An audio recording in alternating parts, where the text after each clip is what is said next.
Deep in the heart of the Ozark Mountains, a new tradition is being born. A tradition of American forest monks that will follow the original practices of Buddha. After 25 years of meditation practice, Bhante Vimalaramsi has come back to his home country of the USA and settled into a rural area of Missouri that is 2 hours south from the city of St. Louis. What we're setting up here is a monks and nuns teach and practice meditation, and a study center where they can learn about what the Buddha taught. While I was in Burma, I did many 3-month retreats, between 12 and 15 of them. I did an 8-month retreat in Burma. And this was the time in 1988 when they had their social unrest and they kicked all of the foreign monks out of the country. And then it took me 2 years to get back in the country to get the visa and that sort of thing. Then I did a 2-year retreat at Chamyayeta with Sayadaw Ujjanika. At the end of 2 years, he told me that I was ready to go out and teach, but I wasn't satisfied. I didn't feel like I'd gotten as much as I should have. I went back to Malaysia. Many people were very interested in having me teach the Burmese method of meditation. But I didn't feel like it led to what it talks about in the suttas. It didn't lead to Nibbana the way that I was explained Nibbana. So instead of teaching the Vipassana, what I did was started teaching loving-kindness meditation.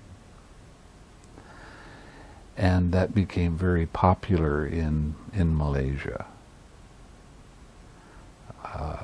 There were sometimes I was giving huge retreats, sometimes as many as 75 people. And then at one point I was asked to go to the largest monastery in Kuala Lumpur by K. Sri Dhammananda, who has just since died not too long ago. It so happens that there was a monk that came from Sri Lanka that was a meditation teacher, and he asked me how I taught. So I explained to him the way that I was teaching, and he told me, "You're teaching exactly right, but you're using the language of commentaries.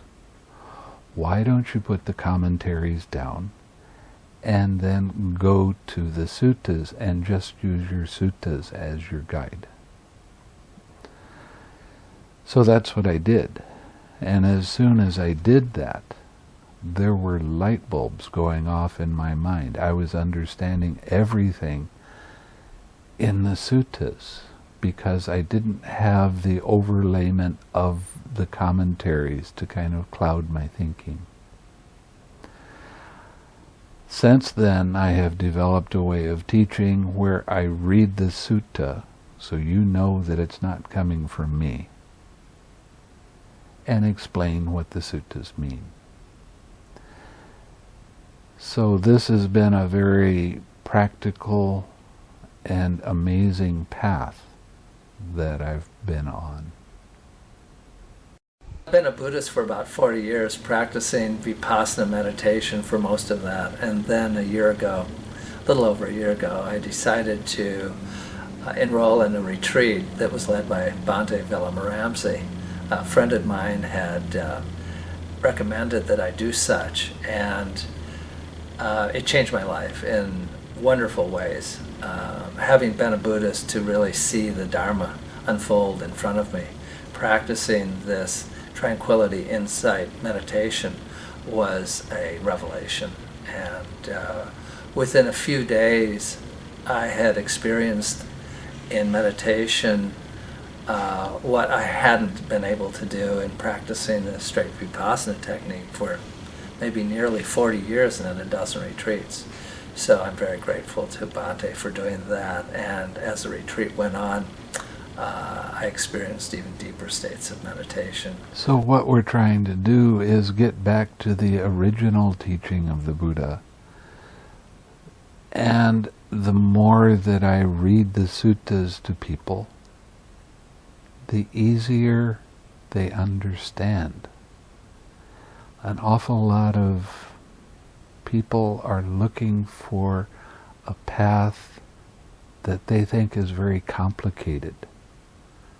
But the Buddha's teaching is very simple. Not always easy, but very simple to understand.